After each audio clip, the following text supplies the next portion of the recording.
Bom dia, meus irmãos. Vocês estão felizes?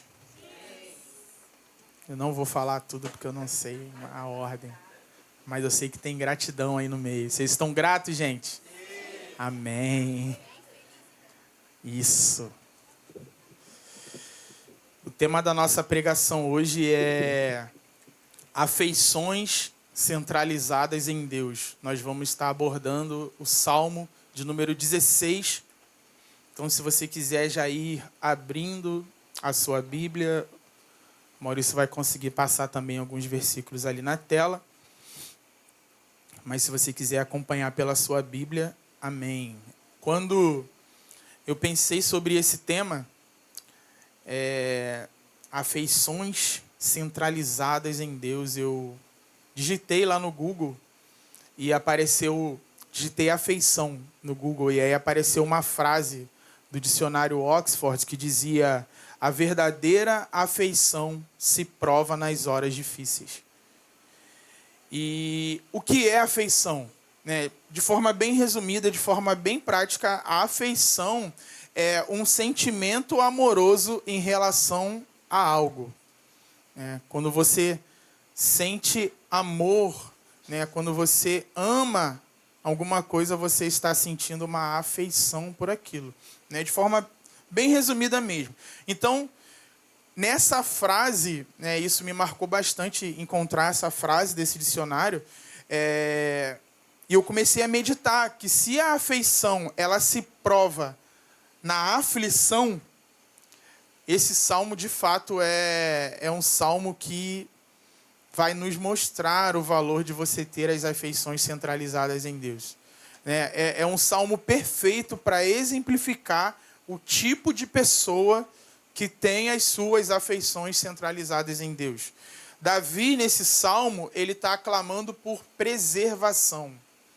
Ele está diante de alguma dificuldade, nós não sabemos exatamente o que é.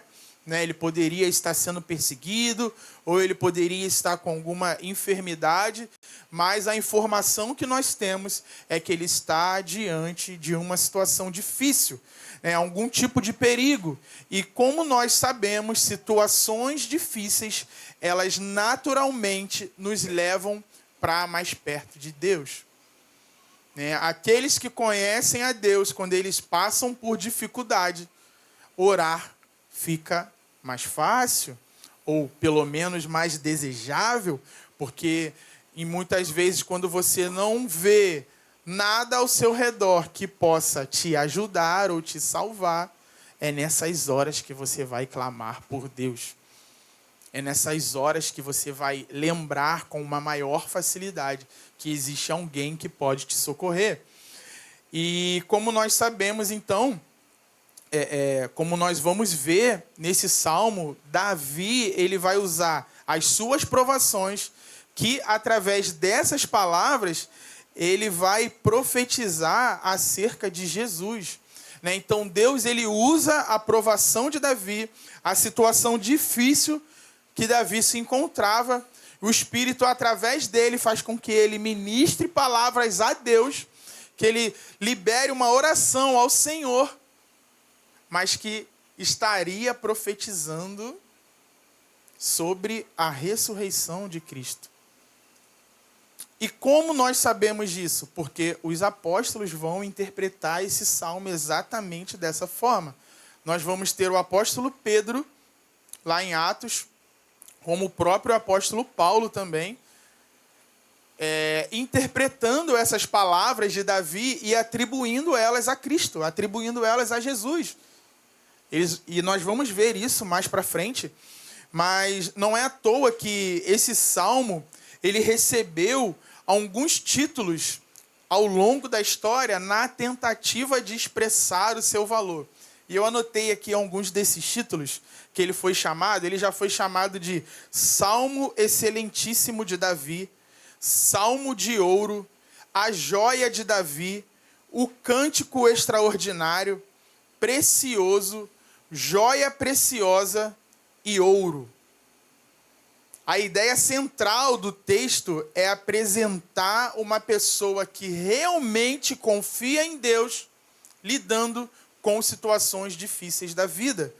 E como nós sabemos que Davi, ele está lá no fundo, mesmo que sem compreender ao liberar essas palavras, mas ele está profetizando acerca de Jesus.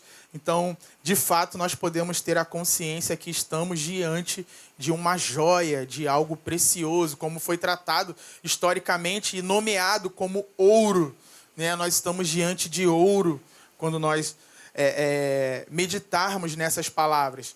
E vários teólogos na história vão, obviamente, concordar com os apóstolos e apontar essas palavras de Davi para Jesus.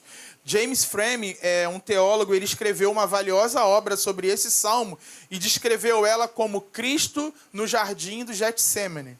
E Frame diz que todos os intérpretes distintos dos dias antigos, como Eusébio, Jerônimo e Agostinho, explicam que o salmo se refere ao Messias, na sua paixão e vitória sobre a morte e a sepultura, incluindo a exaltação subsequente à mão direita de Deus.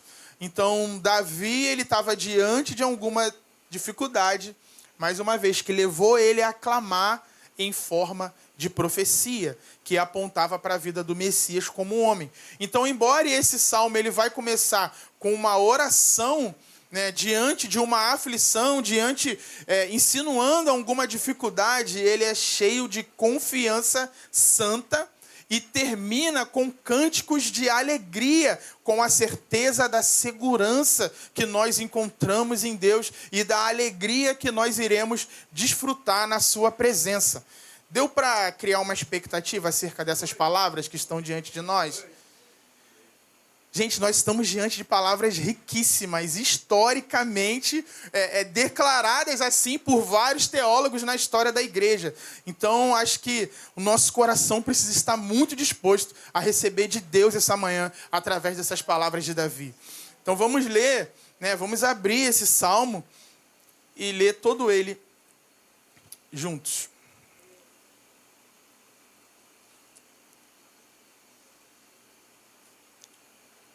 Vamos lá, versículo 1. Guarda-me, ó Deus, porque em ti me refugio. Digo ao Senhor, tu és o meu Senhor. Outro bem não possuo, senão a ti somente. Quanto aos santos que há na terra, eles são os notáveis, nos quais tenho todo o meu prazer. Muitas serão as dores dos que trocam o Senhor por outros deuses. Não oferecerei as suas libações de sangue, e os meus lábios não pronunciarão os nomes deles. O Senhor é a porção da minha herança e o meu cálice. Tu sustentas a minha sorte. As minhas divisas caíram em lugares agradáveis. É linda a minha herança. Bendigo o Senhor que me aconselha, pois até durante a noite o meu coração me ensina. Tenho o Senhor sempre diante de mim. Estando Ele à minha direita, não serei abalado. Por isso o meu coração se alegra e o meu espírito exulta. Até o meu corpo repousará seguro, pois não deixarás a minha alma na morte, nem permitirás que o teu santo veja a corrupção.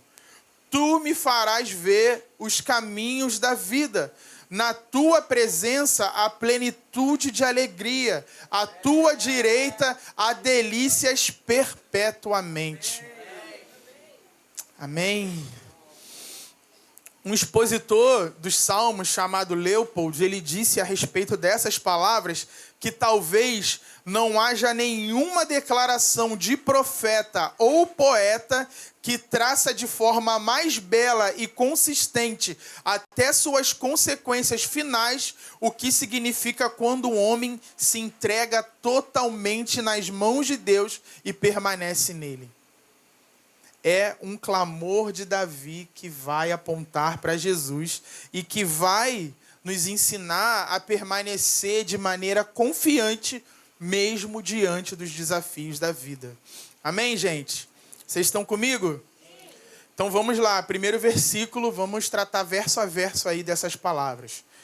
Guarda-me, ó Deus, porque em ti me refugio. Esse versículo, ele soa como um título para essa sessão do Salmo. Davi, ele está, como eu falei anteriormente, orando diante de alguma aflição, alguma angústia que nós não sabemos exatamente o que é.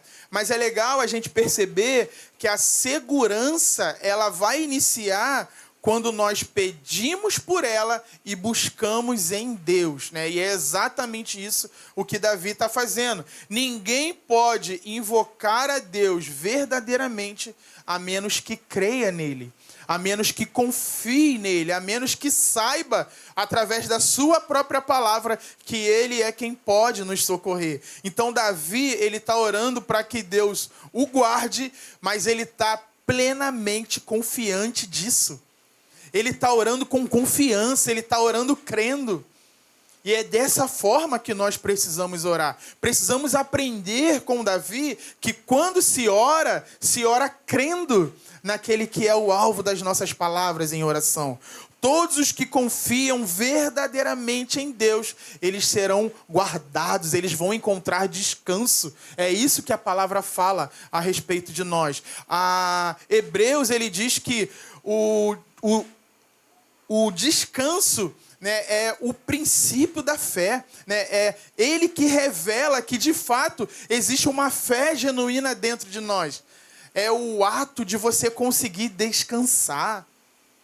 Quando uma pessoa, diante das maiores dificuldades que ela encontra na vida, ela consegue descansar, você pode olhar e falar, aí está um homem ou uma mulher de fé. Aí está alguém que, de fato, aprendeu o que é confiar no Senhor.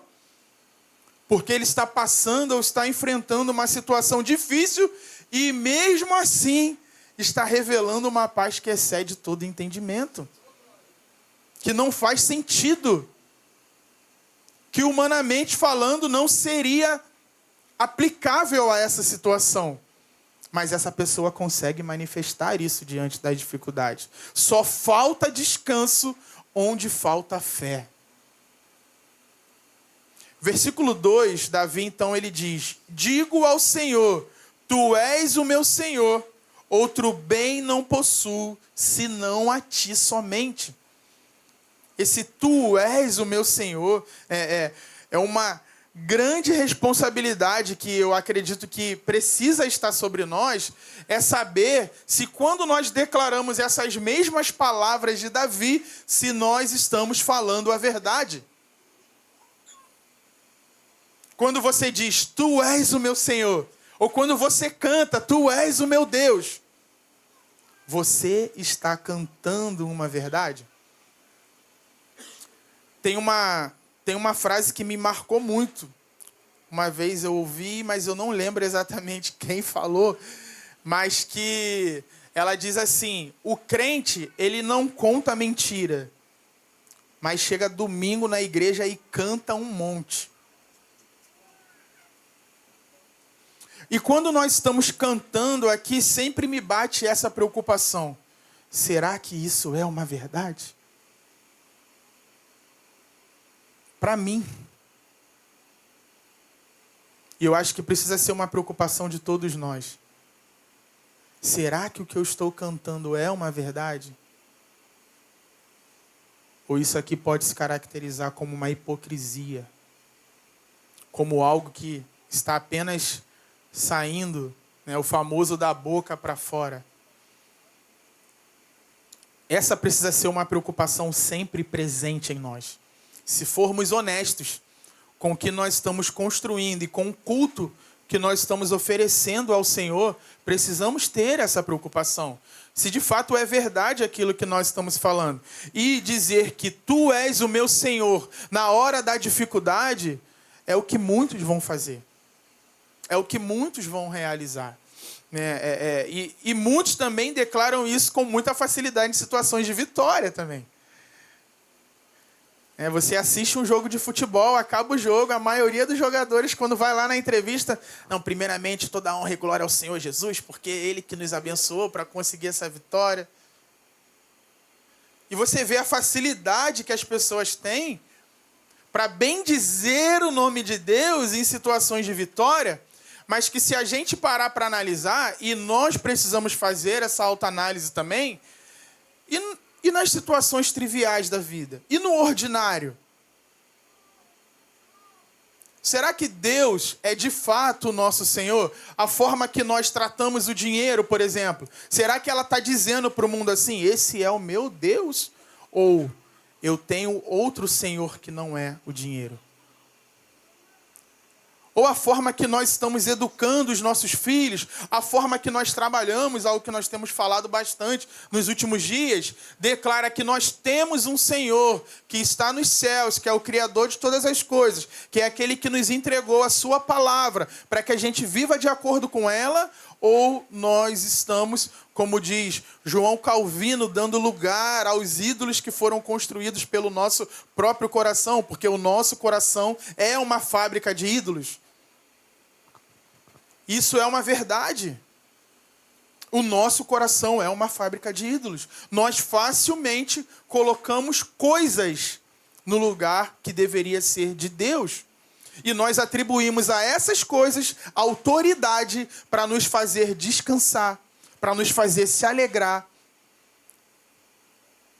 para nos fazer gastar e investir o nosso dinheiro, como se essas coisas fossem Deus para nós. O nome disso é idolatria. Então, quando nós declaramos essas palavras de Davi, tu és o meu Senhor, precisa haver essa reflexão sincera. Será que, de fato, o Deus da palavra é o meu Deus?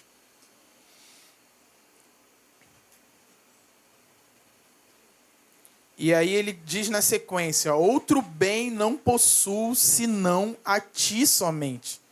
E quando se fala, e é interessante, porque eu estou dizendo tudo isso, e Davi, ele está falando que tu és o meu Senhor.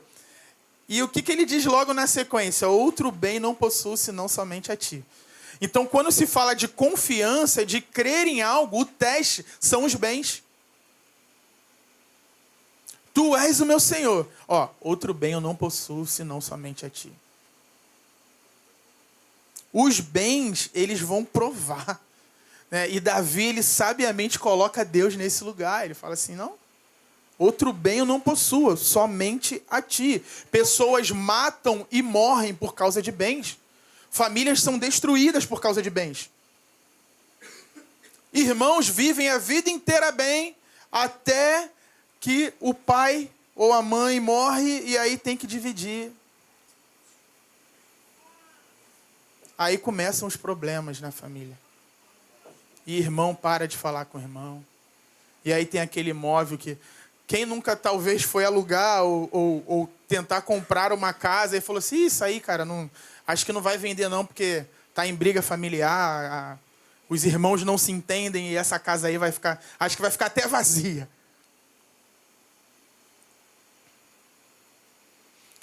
Nessas horas... é que a própria circunstância da vida mostra quem é o Senhor de alguém. Quem é que domina o coração de uma pessoa. O que é que domina o coração de alguém. E uma coisa que é muito normal, gente, em qualquer igreja, enquanto eu meditava isso, eu pensava sobre essa situação, sobre essa triste realidade, é que é muito comum a gente ver, por exemplo, a pessoa chega domingo, e ela está na igreja cantando que confia em Deus. Eu confio no Senhor, tu és o meu Deus, tu és o único Senhor da minha vida. Aí vamos supor que essa pessoa, ela recebe o salário dela na segunda-feira, depois do domingo que ela estava cantando isso. Aí ela recebeu o salário dela. E aí ela espera 30 dias para poder dizimar. Porque ela quer ver se de fato aquele dinheiro que ela recebeu vai durar os 30 dias que ela precisa se sustentar para ela poder ver se vai sobrar um pouquinho para ela dar para Deus. Aí eu já imagino até aquele meme daquele carinha assim com a cara de confusa, assim, tipo, what? Tipo, o que essa pessoa... Ela está cantando que confia num dia, aí no outro dia ela recebe e espera ao final do mês para ver se vai sobrar para dizimar e... Aí chega no outro domingo, ela está cantando de novo que confia no Senhor. Que confiança é essa, gente? Mas graças a Deus, e eu falo isso com muita alegria, que eu consigo perceber que Mamon tem sido destronado nesse lugar aqui. Que bolsos estão se convertendo nesse lugar aqui, e pessoas têm conseguido colocar o Senhor nesse lugar. A primeira coisa que eu vou fazer é adorar o Senhor com as minhas finanças, porque se tem algo que pode roubar o meu coração, é esse danado do dinheiro. Então eu vivo desprendido disso. E eu consigo observar pessoas que talvez as suas vidas inteiras não conseguiram ser constantes.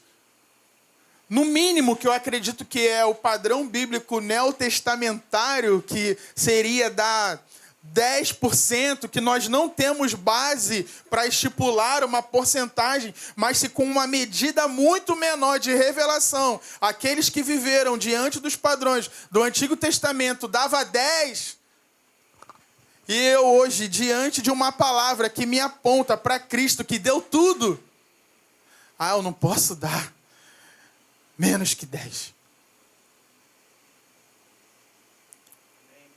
Tim Keller, ele declarou isso, né? Que ele entendia que, 10% é o padrão mínimo que um crente que de fato é honesto está olhando para a palavra e vê que esse era o padrão mínimo do antigo, e hoje nós temos uma medida de revelação muito maior. Eu não posso me contentar em dar menos do que aqueles caras que tinham uma revelação menor do que eu.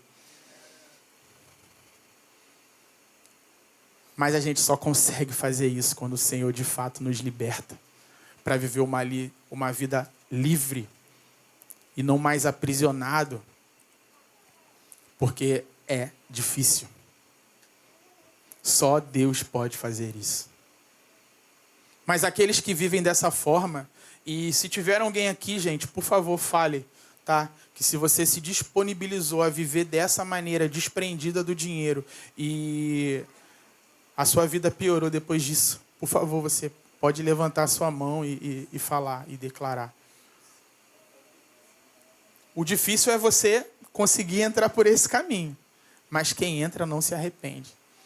E isso não é teologia da prosperidade não, tá, gente? É porque, na verdade, a teologia da prosperidade estragou aquilo que deveria ser uma verdade bíblica, né? E aí eles transformaram em barganha o que deveria ser, de fato, uma demonstração de amor e cura, né? Uma demonstração de libertação, uma demonstração de que isso não me domina. Eu tenho um Senhor e esse Senhor está nos céus. E Ele é o dono de todas as coisas. E hoje a minha vida é para juntar tesouros no céu. Só que aí veio, infelizmente, a teologia da prosperidade e deu uma deturpada no que é um princípio bíblico e precisa ser observado pela sua igreja e por todos aqueles que acreditam na sua palavra. Está na Bíblia, gente. Precisamos ser generosos. Que o Senhor possa continuar nos curando e nos lavando com a sua palavra, para que a gente continue avançando e a gente possa se unir a Davi e declarar: outro bem não possuo senão a ti somente. Como é maravilhoso declarar essa palavra. Como deveria ser uma verdade para todos aqueles que decidiram seguir a Cristo verdadeiramente. Outro bem não possuo, Senhor, senão a ti somente. Amém? Vocês estão felizes ainda, gente? Vamos então lá para o versículo 3. Olha o que Davi declara. Quanto aos santos que há na terra, eles são os notáveis, nos quais tenho todo o meu prazer. Davi, ele não apenas se regozijou em Deus, mas ele tinha prazer nos santos, no povo de Deus que confiava como ele confiava. Ele os respeitava como os notáveis.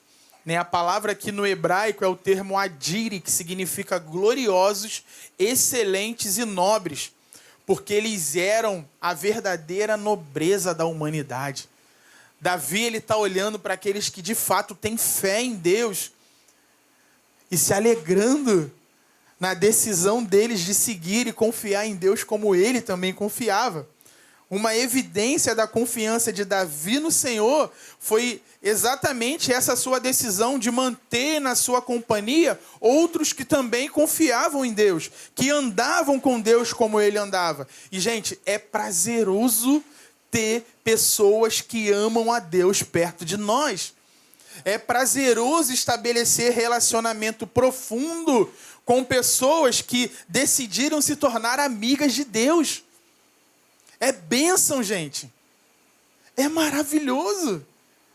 E será que você podia falar isso para o seu irmão? Eu tenho prazer na sua obediência a Deus.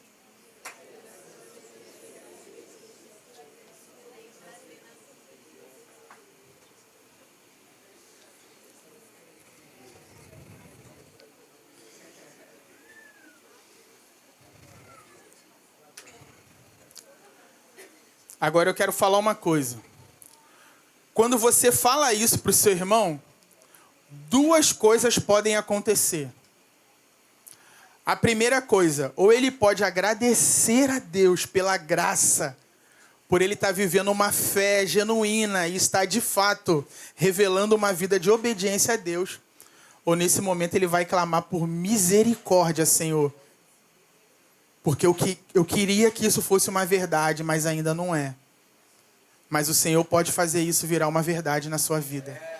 Deus pode fazer isso. Deus pode fazer a obra que nós, com a força do nosso próprio braço, nós não podemos.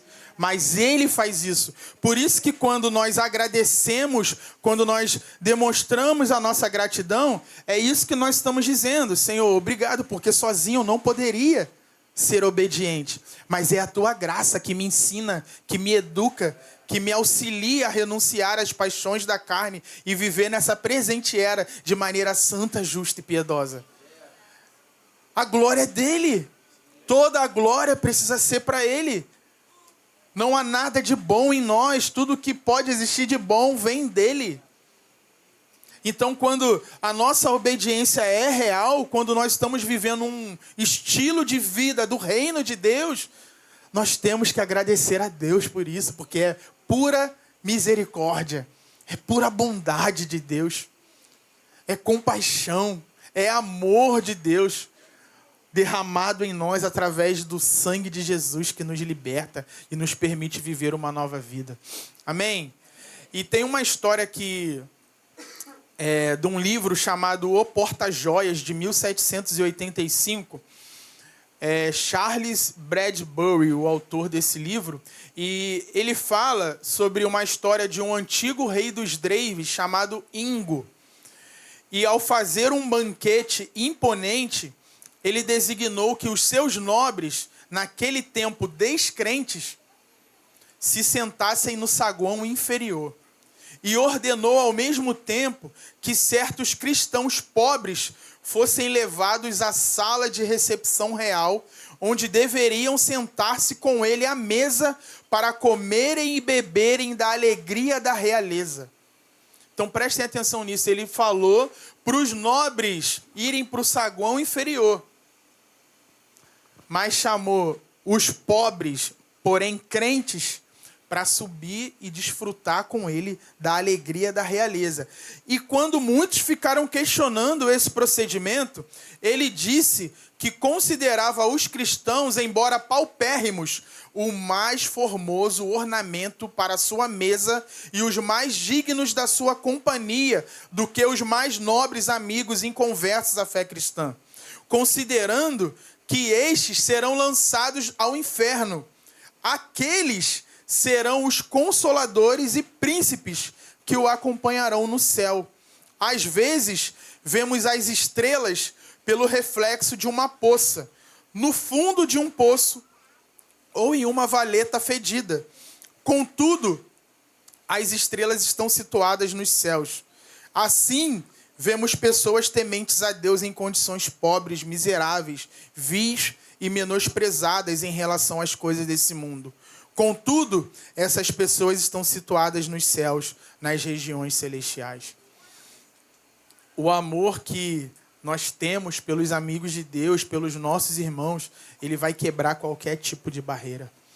né? E é exatamente isso que esse rei demonstrou, é exatamente isso que Davi demonstrou, é exatamente isso que Jesus demonstrou em sua vida, né? Eles se alegravam com aqueles que eram tementes a Deus.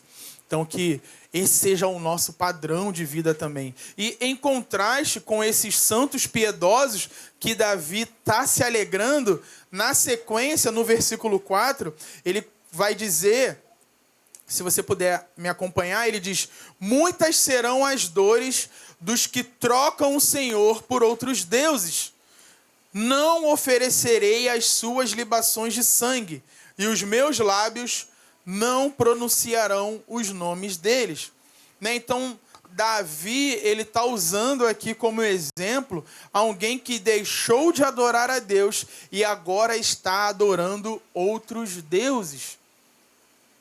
E abraçou provavelmente alguma religião pagã lá daquela época, daquele período, até porque ele vai falar aqui em libações de sangue, né? Ou seja, derramar sangue em algum tipo de ritual que estaria sendo realizado. E vamos ser sinceros, gente, o que algumas pessoas fazem quando elas estão inseridas, né, em contextos de algumas religiões pagãs, gente, eu ia até falar que beira o absurdo, mas não, é um completo absurdo. Pessoas que se mutilam, que se machucam, que tiram vidas, que fazem sacrifícios de animais, de pessoas, para adorar um falso Deus. É exatamente isso que Davi está falando, de sangue sendo derramado para adorar um falso Deus.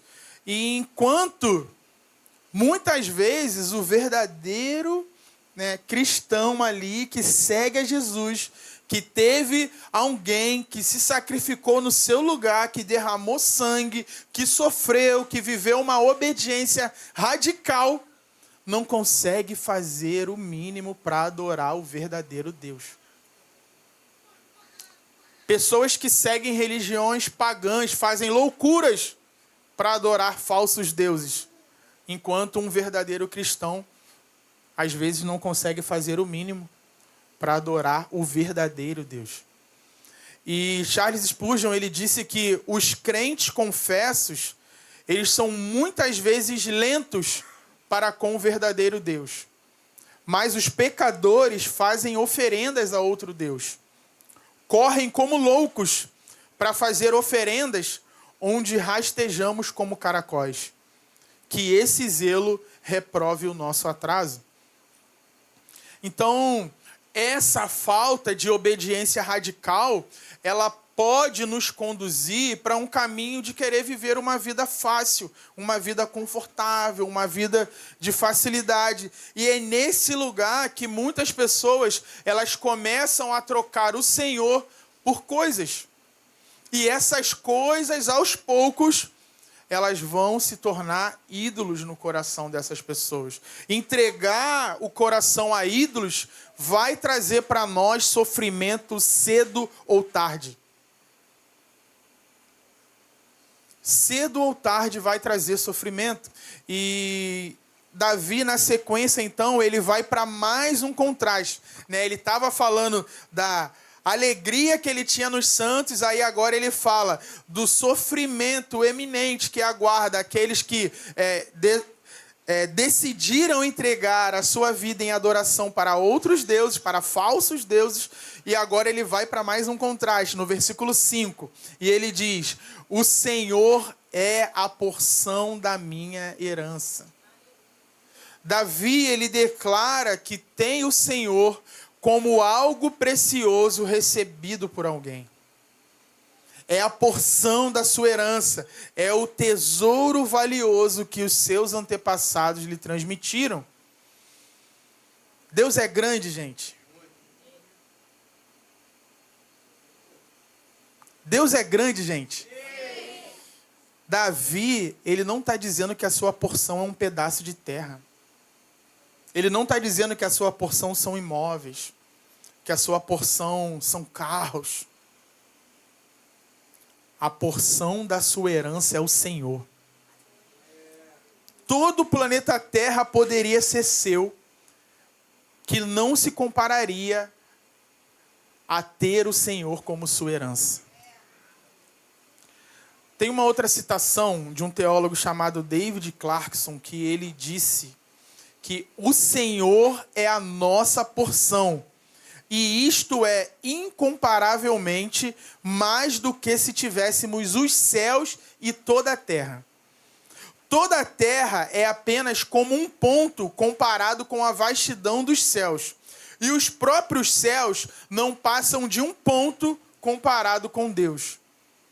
Que grande posse temos então! Não há confisco nem banimento. A nossa porção enche os céus e a terra e está infinitamente acima dos céus e debaixo da terra e além de ambos. Os pobres homens se vangloriam e se orgulham de um reino. Entretanto, possuímos mais do que todos os reinos do mundo e a sua glória. Cristo nos deu mais do que o diabo pôde oferecê-lo. E aí a parte B desse versículo fala: e o meu cálice, tu sustentas a minha sorte. E é o seu cálice. Cálice no tempo, lá naquele tempo, tinha essa figura de sorte, né, de celebrar alguma vitória, alguma conquista. O cálice, ele tinha essa figura, né, naqueles dias. E Davi está dizendo: você é o meu cálice, Senhor. Tu sustentas a minha sorte. E colocar Deus no centro dessa forma pode parecer para muita gente um pietismo exagerado. Mas o que Davi está revelando aqui é obediência pura e simples. Ele só está demonstrando que de verdade ele crê em Deus. Que ele crê no futuro glorioso que o aguarda na presença dele. Olha o que diz o versículo 6. Ele fala assim: as minhas divisas caíram em lugares agradáveis. É linda a minha herança. E essas divisas, gente, elas remetem a contratos de venda de terra, né, naqueles dias. Então, como hoje, às vezes, nós vemos um loteamento, né, que as terras ali, elas são divididas, né, são separadas ali e cada um fica com um pedaço. É exatamente isso que Davi está querendo dizer, né? Ele está se referindo a essa divisão de lotes, né, a essa divisão da terra. E quando você entende o que Davi ele está querendo dizer com essa palavra, né, com esse termo, divisas, acho que o sentimento que Davi está tendo a gente consegue captar com mais facilidade, né? Como eu falei, enquanto hoje muitas pessoas brigam por um pedaço de terra, famílias se separam por isso, né? Por causa de herança, irmãos param de se falar, pessoas matam por causa da ganância. Davi, ele está como alguém que fecha os olhos e está se concentrando na grandeza de Deus. Enquanto tem um monte de gente olhando para frente, olhando para os seus lotes que foram divididos. Esse pedaço é meu, esse pedaço é seu. Não, esse pedaço aqui é de fulano, esse pedaço aqui é de cicrano. Davi, ele está fechando os olhos e falando assim, ó: as minhas divisas caíram em partes agradáveis. As minhas divisas caíram em partes agradáveis. As minhas divisas caíram em lugares agradáveis. É linda a minha herança. Ele está falando assim: eu não estou olhando como vocês olham para esses pedaços de terra, não. A minha herança não cabe nessa terra. A minha herança não tem nada que você possa usar, humanamente falando, para demarcar o tamanho dela. As minhas divisas caíram em lugares agradáveis. E para onde ele olhar, para onde ele apontar, ele pode falar: é minha herança, é minha herança, é minha herança, é minha herança, é minha herança, é minha herança. Porque ele está falando do Senhor que transcende os céus e a terra. Essa é a herança de Davi. E essa tem que ser a nossa herança. Esse tem que ser o nosso contentamento. Essa tem que ser a motivação da nossa vida. É a minha herança. Ninguém nessa terra tem mais do que nós. Ninguém nessa terra tem mais do que nós. Nós temos uma herança que não tem como calcular o tamanho. Não tem como, não tem conta, não tem calculadora, não tem papel, não tem caneta, não tem matemático que consegue calcular o tamanho da minha e da sua herança. Não tem. Não tem. E isso é motivo. Você não tinha nem que estar mais sentado. Você tinha que estar pulando e falando: obrigado, Senhor. Porque nenhum dinheiro pode comprar essa herança. É só a graça. É só a graça, é só o amor. É só o sangue dele que foi derramado naquela cruz. E hoje está sobre todos nós. Que nos libertou e que garante uma vida eterna ao lado dele. Uma vida eterna na presença de Deus. Isso não tem preço. Não tem preço. Tudo que nós podemos fazer vai ser sempre pouco, pouco, pouco. Então não podemos nos contentar com uma vida miserável diante de Deus.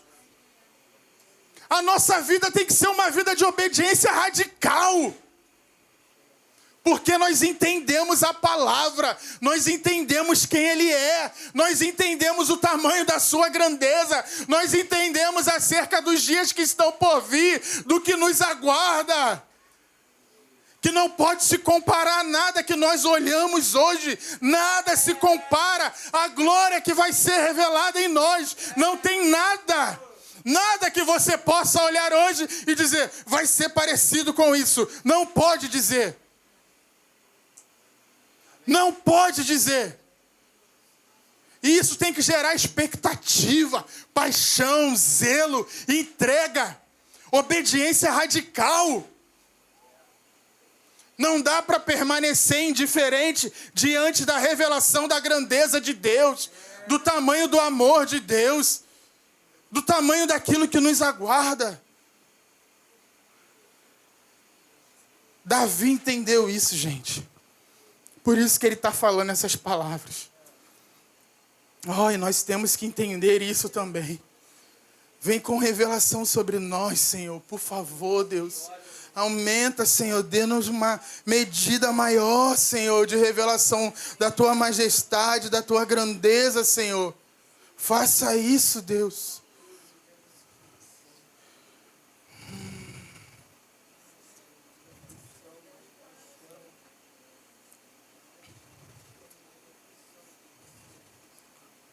Quando a gente entende isso, a gente consegue se alegrar, mesmo nas situações mais difíceis da vida. Os mártires, eles eram alegres nos calabouços. E ninguém entendia nada, mas eles entendiam essa palavra.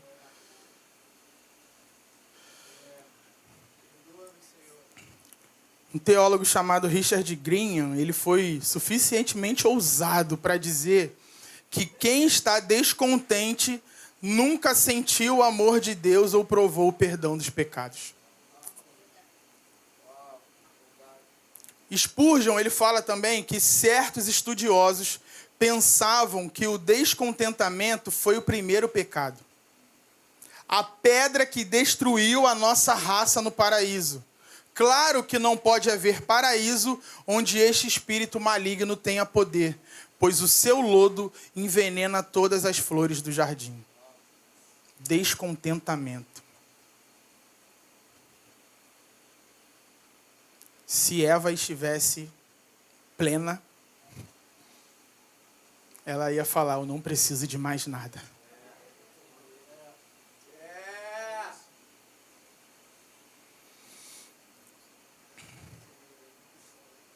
Se você nasceu de novo, você pode falar, como Paulo, que falou de alegria quando estava preso. Você pode falar como Jesus, que mesmo nos momentos de maiores dificuldades, não murmurou. Você pode viver como Davi está fazendo aqui com essas palavras, mesmo diante das aflições. Ele está bendizendo a Deus. E no versículo 7, então, ele declara: bendigo o Senhor que me aconselha, pois até durante a noite o meu coração me ensina. E momentos de quietude são momentos de meditação. São momentos de ruminar a palavra. Então, provavelmente, Davi aqui, ele está mostrando o que acontece com o nosso homem interior quando nós estamos cheios da palavra, mesmo no momento em que nós vamos nos deitar. Até quando nós dormimos, podemos continuar crescendo. E a própria fisiologia vai demonstrar isso. O nosso corpo humano é assim. Se você se alimenta bem e tem uma prática de exercícios, quando você dorme, você continua crescendo. Seus músculos podem se desenvolver quando você está dormindo. As suas fibras, elas são irrigadas ali. Se você está se alimentando, se você está descansando, você cresce dormindo. E espiritualmente, nós também continuamos crescendo à noite, quando nós estamos bem alimentados. Talvez aqui Davi, então, ele estivesse deitado, meditando no Senhor, quando Deus trouxe para ele, quando ele lembrou a Davi da sua herança, do tamanho da sua herança. E ele começou a crescer em adoração nesse momento. Até durante a noite, o coração dele continua ensinando para ele, porque ele é um homem cheio de Deus.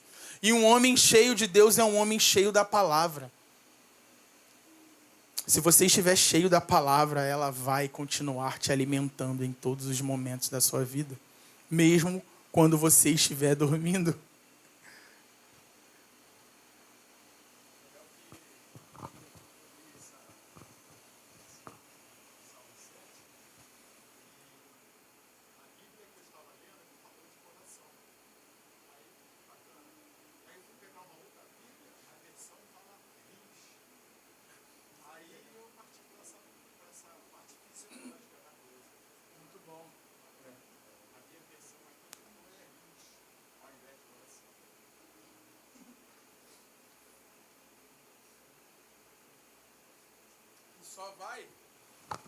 Isso só vai contribuir para até o que eu vou falar daqui a pouco, mas que mostra que sempre que os profetas, ou até os apóstolos mesmo, quando eles citam partes do corpo, muitas vezes eles querem falar da totalidade do interior, do nosso homem interior. Então eles usam exemplos, mas que independente da figura que nós utilizarmos, ela vai servir para poder simbolizar aquilo que de fato eles estavam querendo apresentar com as palavras. Por isso que há muita confusão quando a gente fala sobre e as pessoas querem dividir, corpo, alma, espírito, mas que de fato todas as vezes que isso é tratado, que isso é pronunciado na palavra, está querendo falar da totalidade do homem, daquilo que o homem é, e que a Bíblia ela nunca teve a intenção de querer apresentar para nós uma questão biológico-científica mais aprofundada, como quem desejasse mostrar para nós como a nossa humanidade ela é dividida, como que são os compartimentos. Não, isso não... Em nenhum momento a Bíblia ela se propõe a tratar sobre isso profundamente. Então isso acaba gerando confusão, porque a gente pega a Bíblia e quer tratar ela como um artigo científico, que quer tratar de algo que, na verdade, nunca foi a intenção dos autores. Então é muito importante que sempre estejamos atentos para isso. Não querer colocar na palavra aquilo que ela em nenhum momento se propôs a tratar. A Bíblia ela não tem o interesse de tratar de todas as coisas, como muitas pessoas acham e falam, e aí quer encontrar respostas que ela, de fato, não está interessada em responder. Tem coisas que nós poderemos, quem sabe, na eternidade, poder perguntar para o próprio Deus e receber dele as respostas que nós tanto ansiamos, mas precisamos nos contentar que, durante essa vida, nós não teremos todas as respostas que nós precisamos. E amém. E glória a Deus por isso.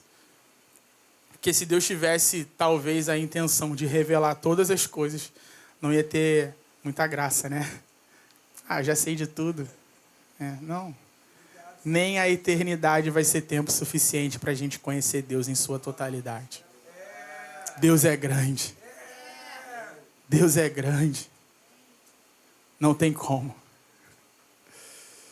Isso é maravilhoso. Não vai ser tempos ociosos. Deus vai ter uma história nova para nos contar todos os dias. E o suficiente para nos alegrar. E aí no outro dia ele vem com uma outra novidade. E no outro dia ele vem com uma outra novidade. Delícias perpétuas. Oh! Vai ser maravilhoso, gente. Imagina uma eternidade ao lado de Deus.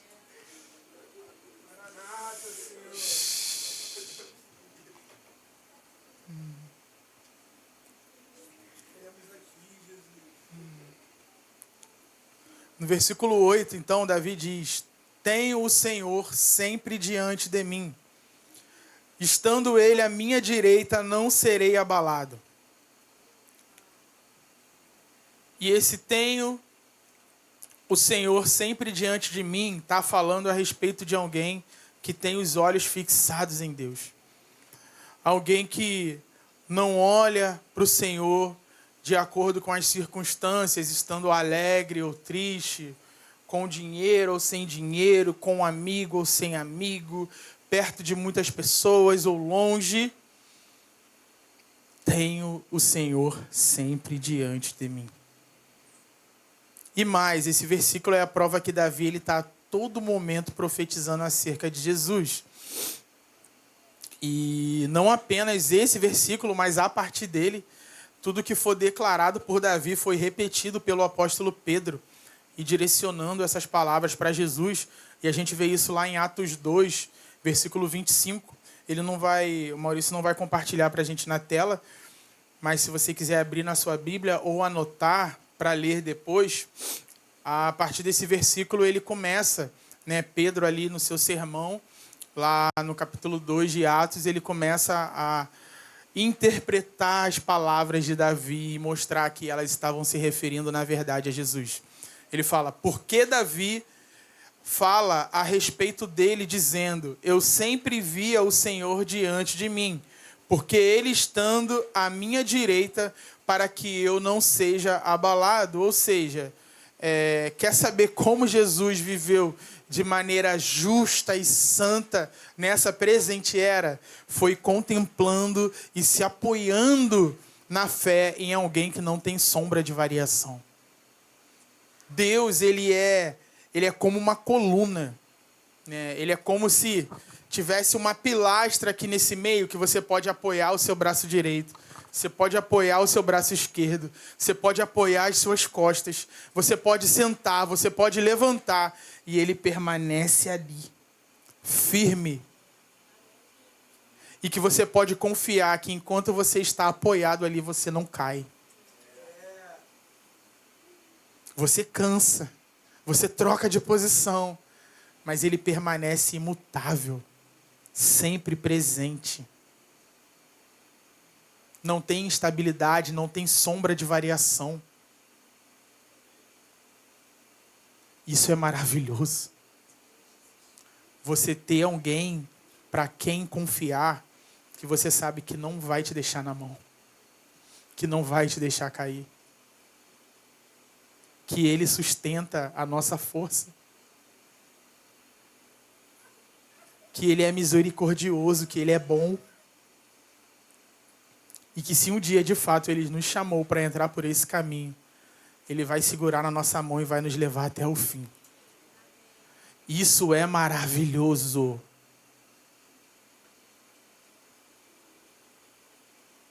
Muitos tentam pregar contra essas verdades. Mas não seria tão bom se Deus não nos desse garantia. Não seria tão bom se Deus não pudesse falar para nós assim, olha, a obra que eu inicio, eu termino. A palavra que sai da minha boca cumpre. Então, se eu te chamei, eu vou te sustentar até o fim. Não porque você merece, ou não porque você tenha forças para isso, mas é porque eu sou bom. E eu te escolhi. E eu escolhi te salvar. E eu te escolhi para morar comigo para sempre.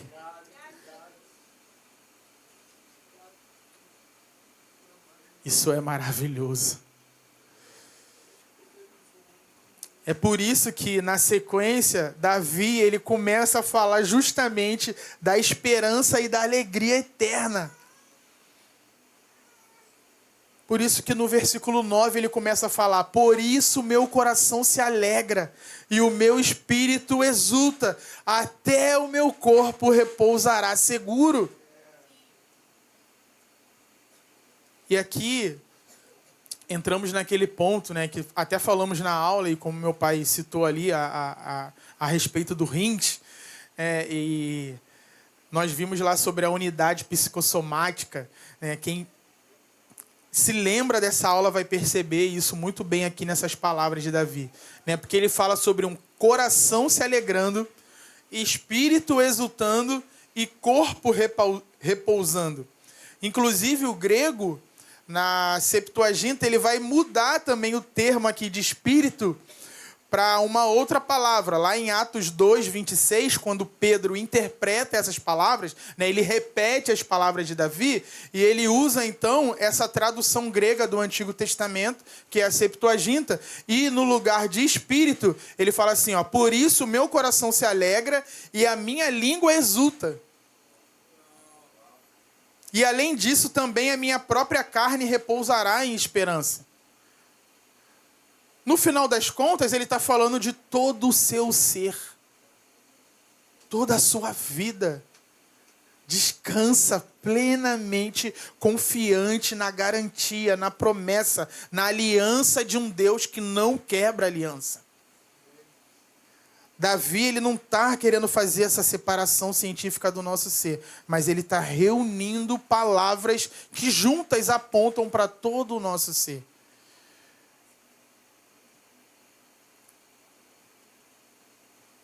Todo o nosso ser se alegra quando de fato nós compreendermos essas palavras. Ele se alegra, exulta e repousa em esperança. Né? E leia esse repouso aqui, né? Esse repousar, como morrer em paz. Quando ele fala repouso, ele está falando disso, tá, gente? Repousa. O cristão é alguém que ele pode se alegrar na morte. Tem uma história de um Marte que, quando ele estava preso, e ele estava prestes a ser executado, ele falou que em todos os dias da minha vida eu nunca estive tão alegre quanto estou agora neste calabouço escuro.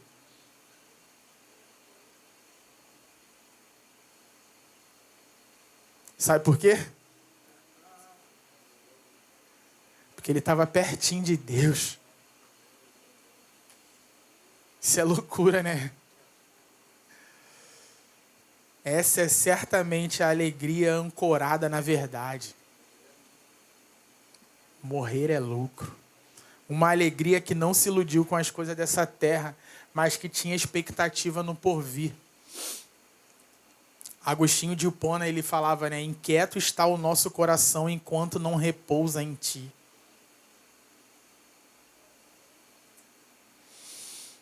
Versículo 10. Pois não deixarás a minha alma na morte. Olha aí como é que ele está falando de morte. Nem permitirás que o teu santo veja a corrupção. Então isso aqui se trata de um encorajamento para todos os santos. Para todos aqueles que nasceram de novo e aguardam a vida eterna. Um dia nós vamos morrer, mas nós temos a certeza da ressurreição. Nós até veremos a corrupção, diferente do que ele está falando aqui. O que mostra que, na verdade, ele não está falando O judeu, ele devia de ler isso e a cabeça dele explodia, igual aquele emoji, né, da cabeça explodindo assim. Cara, como assim? Não vai ver a corrupção? É porque ele estava profetizando acerca de Jesus.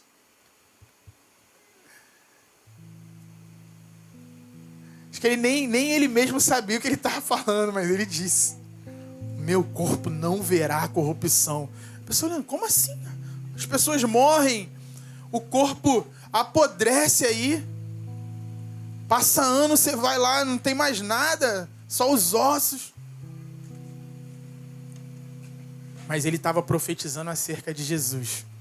E para nós, olhando para Jesus ainda, com a ajuda, ainda mais com a ajuda dos apóstolos Paulo e Pedro, atribuindo essas palavras de Davi a Jesus, fica mais fácil compreender isso. Graças a Deus. E mesmo que conhecendo a corrupção, a ressurreição, a partir dessas palavras, ela acaba sendo uma garantia para nós, Nós precisamos entender a importância da ressurreição no plano de Deus e o que isso significa para nós. A ressurreição de Cristo, ela é a causa, o desejo, a garantia e o emblema da ressurreição de todos os que lhe pertencem. Ele é a primícia dos que dormem. Então isso nos garante uma ressurreição futura. Nós vamos ressuscitar porque Cristo ressuscitou. Isso foi um problema enorme naqueles dias. Por isso tantas brigas para de fato encontrar o corpo de Jesus e poder provar que ele não havia ressuscitado. Para os religiosos, daquela época, isso teria sido o melhor cenário. Mas ele ressuscitou. O cristão, ele vai para a sepultura como quem vai para a cama.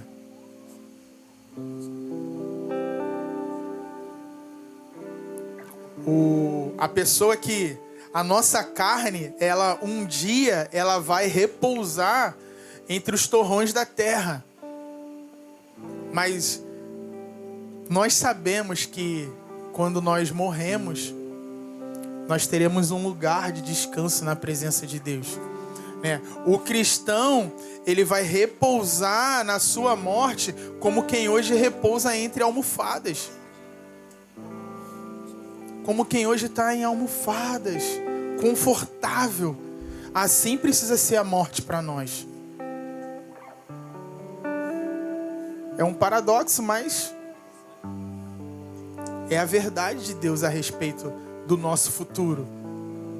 Charles Spurgeon, ele comenta esses versículos com as seguintes palavras: considerando que Jesus é meu, não temerei ser despido, mas alegremente me despirei destas vestes de terra. Morrer no Senhor é a bênção da aliança, visto que Jesus foi para a glória através da morte. Miserável seja o homem, quando os filisteus da morte lhe invadirem a alma, descubra que, como Saul, foi abandonado por Deus. Bendito seja o homem que tem o Senhor à mão direita, porque ele não temerá mal nenhum, mas esperará avidamente por uma eternidade de bênçãos.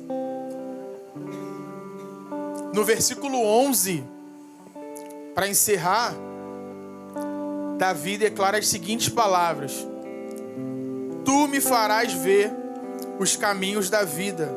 Na tua presença há plenitude de alegria. À tua direita há delícias perpetuamente. Jesus, o primogênito dos mortos, ele deixa isso muito claro, que tu me farás ver os caminhos da vida.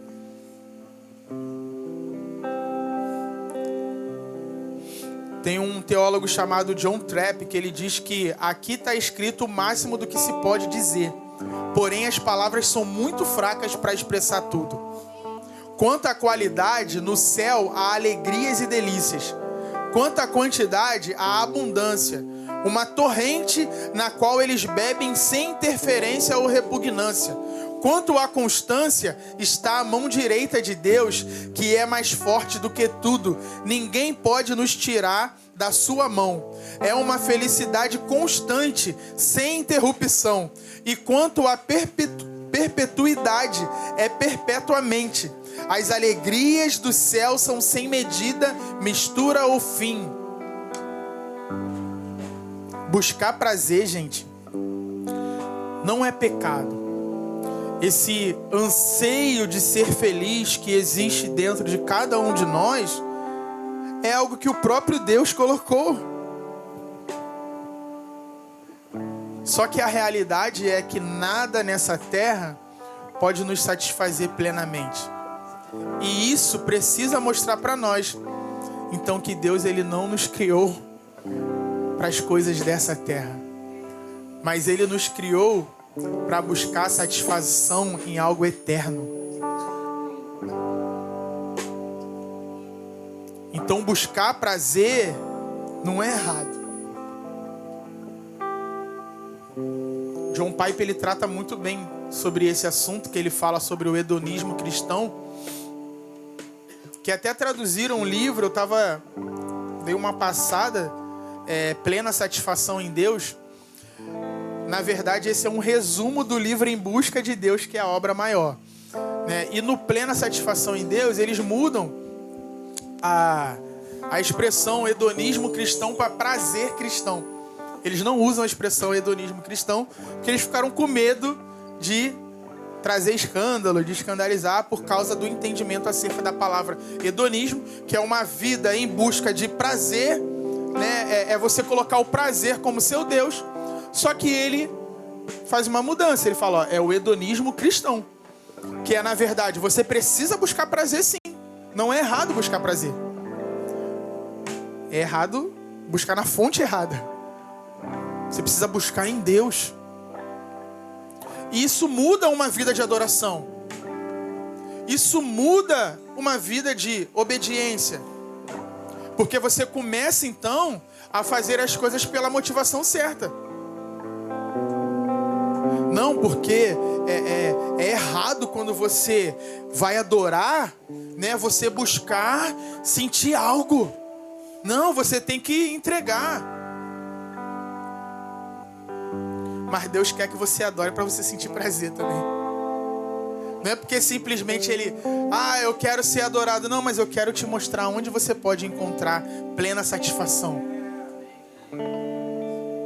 Deus, Ele nos chama para uma vida de ter as afeições centralizadas nele. É para o nosso bem. Às vezes a gente acha, né? A gente coloca Deus nesse lugar como alguém que está exigindo um monte de coisa, um monte de regras. Porque tem que fazer isso, tem que fazer aquilo. Tudo é para o nosso bem. Tudo é para que a gente possa encontrar a verdadeira paz, o verdadeiro amor, o verdadeiro prazer. As emoções não estão à parte disso. Elas fazem parte. Todo o nosso ser precisa desfrutar da presença de Deus. Então não é algo que, não, aqui agora é só o meu espírito. Não, essa adoração está muito almática. Tá, mas como é que você separa a alma do espírito?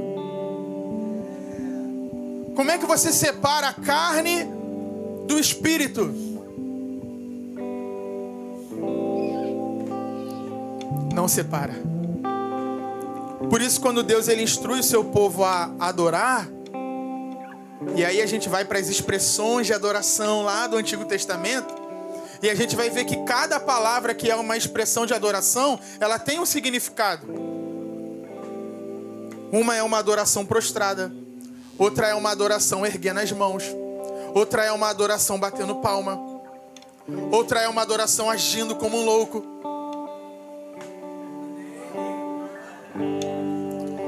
Por que as adorações, as formas de adoração, elas têm expressões físicas? Porque não está separado, gente, está junto.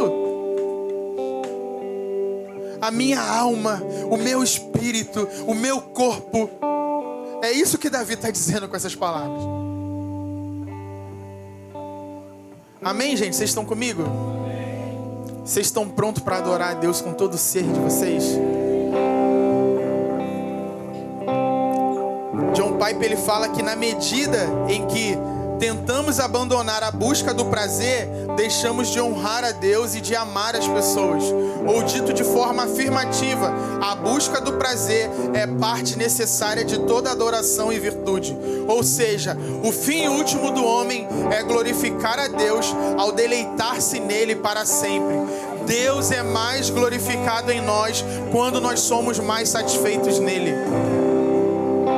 Deus é mais glorificado em nós quando nós somos mais satisfeitos nele. Onde você tem encontrado alegria? Será que você está fascinado pela beleza de Jesus? Será que você está fascinado pela majestade, pela beleza de uma eternidade ao lado de Deus? Com o que você tem se admirado nesses dias? Será que você tem se contentado com pouco? Como diz aquela parábola do C.S. Lewis a respeito do menino que recebeu um convite para passar as férias na praia, mas ele dispensou, porque ele estava muito impressionado com os seus bolinhos de lama que ele estava fazendo na favela. Ele não fazia ideia dos castelinhos de areia que ele poderia construir na praia. Às vezes nós estamos muito impressionados com tudo que está à nossa volta, na nossa vida terrena, e a gente despreza um convite para passar as férias na praia. Deus está nos convidando para passar as férias na praia. Chega de construir bolinho de lama na favela. O Senhor está nos chamando para um lugar de prazer na presença dEle, onde há delícias perpétuas. Na tua presença há plenitude de alegria, à tua direita há delícias perpetuamente. Compreender essas verdades vai te fazer obedecer não porque Deus ordenou, mas obedecer porque ama. Isso vai unir dever com prazer. Unir dever com prazer. Eu devo, mas eu amo, eu tenho prazer. Em breve todos os peregrinos chegarão em casa cantando esse salmo. O lugar da presença de Deus, o lugar onde nós encontraremos plenitude de alegria, delícias perpetuamente, desfrutaremos da presença para sempre. Nada nesse tempo presente pode se comparar com uma vida futura inteira ao lado de Deus. Já imaginou viver essa vida buscando nenhum outro bem que não seja o Senhor? Eu creio que é para esse estilo de vida que o Senhor está nos chamando essa manhã. Davi viveu assim, Jesus viveu assim. E hoje nós estamos sendo chamados para esse estilo de vida. Plena satisfação em Deus. Afeições centralizadas em Deus. Que o Senhor possa nos lavar essa manhã. Nos limpar de toda a impureza e de tudo que aquilo nos aprisiona. E não nos deixa trilhar essa jornada de prazer no Senhor. Colocando o Senhor nesse lugar. Que através da nossa adoração, que através do nosso louvor, o Senhor possa nos transformar, que o Senhor possa nos mudar essa manhã, enquanto nós o adoramos, enquanto nós o louvamos, que Ele possa ir nos transformando e tirando aquilo que precisa ser tirado, alinhando os nossos corações, alinhando a nossa mente, e que a nossa vida possa ser uma vida para a glória de Deus. Amém? Vamos louvar ao Senhor.